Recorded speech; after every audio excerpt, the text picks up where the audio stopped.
नमस्कार दोस्तों, आप सभी का फिर एक बार स्वागत है आपके अपने YouTube चैनल में जिसका नाम है द वर्ल्ड ऑफ एक्सेल। दोस्तों आज आपके सामने मैं लेकर आया हूँ एक्सेल का बहुत ही बेसिक फॉर्मूला है जिसका इस्तेमाल लेकिन एडवांस लेवल की प्रोग्रामिंग में भी किया जाता है। फॉर्मूला है इफ। ये कंडीशनल फॉर्मेटिंग वाला फॉर्मूला है दोस्तों। कंडीशनल फॉर्मेटिंग इसमें होती है इसलिए इसका इस्तेमाल ज्यादातर एडवांस लेवल में भी किया जाता है। इफ वर्ड से आप इसका इस्तेमाल थोड़ा समझ में आया होगा आपको दोस्तों। इफ का मतलब होता है कि अगर ऐसा हुआ तो फिर मेरा ये आउटपुट आना चाहिए, लेकिन अगर वैसा नहीं हुआ तो फिर मैंने जो दूसरा आउटपुट सोचा था कि वो आना चाहिए। फॉर एग्जाम्पल अगर किसी को 35% से कम मार्क्स मिलते हैं तो वो फेल हो गया। अगर 35 के ऊपर उसको मिल गया तो डेफिनेटली वो पास हो गया। ये कंडीशन हो गया। तो इसी कंडीशन को और इसी एग्जाम्पल को सामने रखकर मैं आपको एक छोटा सा एग्जाम्पल अभी एक्सेल में बताऊंगा दोस्तों। तो शुरुआत करते हैं। आप देख सकते हैं यहाँ पर मैंने येलो हाईलाइट किया हुआ है C5 सेल को, जहां पर मैं कोई भी वैल्यू को एंटर करूंगा 1 से लेके 100 तक कुछ भी वैल्यू में एंटर करूंगा तो उसका आउटपुट मुझे रिजल्ट मतलब कि E5 कॉलम में यहाँ पर मुझे आना चाहिए। तो दोस्तों शुरुआत करते हैं। यहाँ पर मैं स्टार्टिंग लेवल पे आपको बहुत ही आसानी से बताऊंगा। सिर्फ इफ कंडीशन सिंगल लगानी है आपको। इसमें ज्यादा कंडीशंस स्टार्टिंग लेवल में आपको नहीं दिखाऊंगा मैं, ताकि आपको समझने में कोई कंफ्यूजन ना हो दोस्तों। तो शुरुआत करते हैं। स्टार्टिंग में आपको इक्वल टू साइन दबाना है क्योंकि आप फॉर्मूला की शुरुआत कर रहे हैं दोस्तों। जैसे आपने इफ दबा दिया, कंडीशंस को लगाना शुरू करना है। मतलब कि C5 में अगर जो भी वैल्यू है वो ग्रेटर देन या इक्वल टू 35 है तो क्या होना चाहिए दोस्तों? रिजल्ट आना चाहिए पास। और अगर वैसा नहीं हुआ तो डबल कोड मैंने कंप्लीट कर दिया है, कॉमा, फिर मैं सेकेंड वैल्यू दे रहा हूं। यहां पर आप देंगे अथवा, मतलब कि इफ मेरी कंडीशन अगर फुलफिल नहीं हुई, सही नहीं है, तो ये सेकेंड ऑप्शन को प्रिंट करेगा दोस्तों। ध्यान से देखिए, C5 में जो भी वैल्यू है अगर वो ग्रेटर देन या इक्वल टू 35 है तो जो फर्स्ट कोड में मैंने दिया हुआ है डबल कोड में वो प्रिंट होगा। अगर वो नहीं फुलफिल हुई मेरी कंडीशन तो मेरी सेकंड जो मैंने जो भी दिया है सेकंड कोड में वो प्रिंट होगा दोस्तों। तो जैसे मैं एंटर करता हूं आप देख सकते हैं आउटपुट आया है फेल।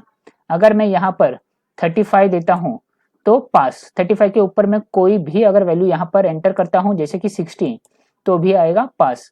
लेकिन अगर मैं 35 के नीचे कुछ भी अगर यहाँ पर एंटर करता हूं जैसे कि 10 तो मेरा रिजल्ट आएगा फेल। तो आपने देखा होगा दोस्तों कि ये कंडीशन किस तरह से काम करती है। बहुत ही आसान है दोस्तों यहाँ पर, लेकिन मैंने आपको सिंगल एक कंडीशन अप्लाई करके बताई है। अब इस कंडीशन को हम लोग थोड़ा एडवांस लेवल पर लेकर जाएंगे दोस्तों।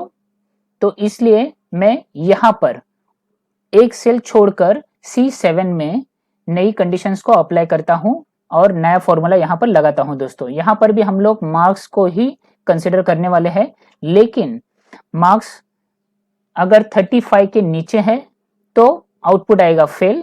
अगर 35 से लेके 45 के बीच में है तो आउटपुट आएगा मेरा पास क्लास।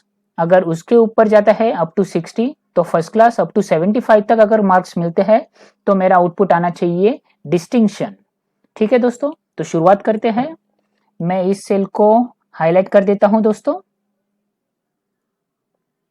और यहां पर अभी हम लोग दूसरी नई कंडीशन अप्लाई करेंगे जो थोड़ी एडवांस लेवल की होगी, क्योंकि यहां पर हम लोग सिंगल नहीं ज्यादा कंडीशंस अप्लाई करने वाले हैं दोस्तों। तो शुरुआत करते हैं। इफ ब्रैकेट ओपन किया है, C7 मैंने सिलेक्ट कर लिया है सेल को। C7 में जो भी वैल्यू होगी दोस्तों इसके साथ हमें अब वर्क करना है। अगर C7 में जो भी वैल्यू है वो ग्रेटर देन 70, ग्रेटर देन और इक्वल टू अगर 75 होती है दोस्तों तो आउटपुट आना चाहिए डिस्टिंक्शन। बराबर दोस्तों, यहां पर मैंने डबल कोड को क्लोज कर दिया है। मैं कॉमा दूंगा और यहां पर मैं अब सेकेंड फॉर्मूला लगाऊंगा कंटिन्यूएशन में।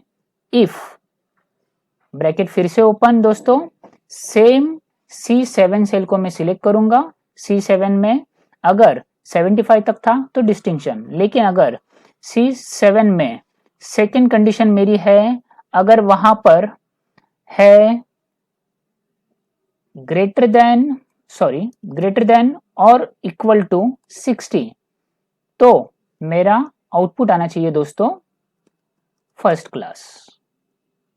करेक्ट। और ये होने के बाद मैं कॉमा दूंगा, फिर मैं थर्ड कंडीशन लगा रहा हूं। If C7 if greater than और इक्वल टू 45 है मार्क्स, तो आना चाहिए सेकेंड क्लास। बराबर दोस्तों। उसके बाद और एक कंडीशन लगा रहा हूं। If C7 is greater than और इक्वल टू 35 मार्क्स, तो मेरा आउटपुट आना चाहिए दोस्तों पास क्लास। करेक्ट। और अगर ये भी नहीं हुआ तो यहां पर मुझे कंडीशन नहीं देनी है, क्योंकि अगर इनमें से कोई कंडीशन फुलफिल नहीं होती है तो ये लास्ट वाली को ऑटोमेटिक कंसीडर करेगा। तो यहां पर बिना कंडीशन दिए मुझे फाइनली लिखना है कॉमा देकर, जो लास्ट का ऑप्शन जो भी आप प्रिंट करना चाहते हैं कि फेल। करेक्ट दोस्तों। तो आप यहाँ सबसे पहले आपको गिनती करनी कि आपने टोटल कितने ब्रैकेट्स को ओपन किया है। तो आपने स्टार्टिंग में एक, यहाँ पर दूसरा, यहाँ पर तीसरा, यहाँ पर चौथा, आपने टोटल 4 ब्रैकेट ओपन किए हैं दोस्तों, इसलिए आपको टोटल 4 ब्रैकेट यहाँ पर फाइनली क्लोज करने होंगे। जैसे आपने 4 ब्रैकेट क्लोज किया, आपको एंटर कर देना है। ठीक है। यहाँ पर कोई वैल्यू नहीं थी इसलिए 0। अगर आप यहाँ पे 35 डालते हैं दोस्तों तो आएगा पास क्लास, उससे कोई भी कम वैल्यू डालते हैं तो फेल। अगर आप यहाँ पर 44 डालते हैं तो पास क्लास आ गया दोस्तों, क्योंकि 35 से लेके 45 के अंदर है। लेकिन आपने 45 डाल दिया तो आपकी सेकेंड कंडीशन जो थी वो फुलफिल हो जाती है और आएगा सेकेंड क्लास। अगर आपने 60 दे दिया तो आएगा फर्स्ट क्लास। 75 एंड अबो आपने कुछ भी एंटर कर दिया यहाँ पे तो आपको रिजल्ट आएगा डिस्टिंक्शन।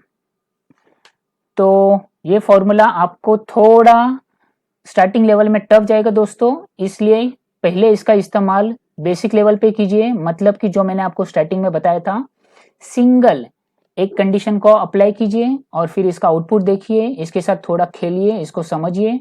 उसके बाद में जो मैंने आपको मल्टीपल कंडीशंस बताई है दोस्तों यहाँ पर, तो धीरे धीरे एक एक कंडीशंस को अप्लाई कीजिए और देखिए क्या आप सही तरीके से आगे बढ़ पा रहे हैं दोस्तों।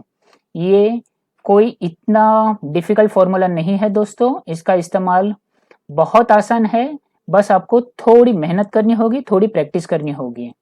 अगर आपको ये फॉर्मूला पसंद आया है और आपको ये मेरा वीडियो समझ में आया है दोस्तों, पसंद आया है, तो इस वीडियो को आपके दोस्तों के साथ में शेयर कीजिए और इस वीडियो को लाइक जरूर कीजिए दोस्तों।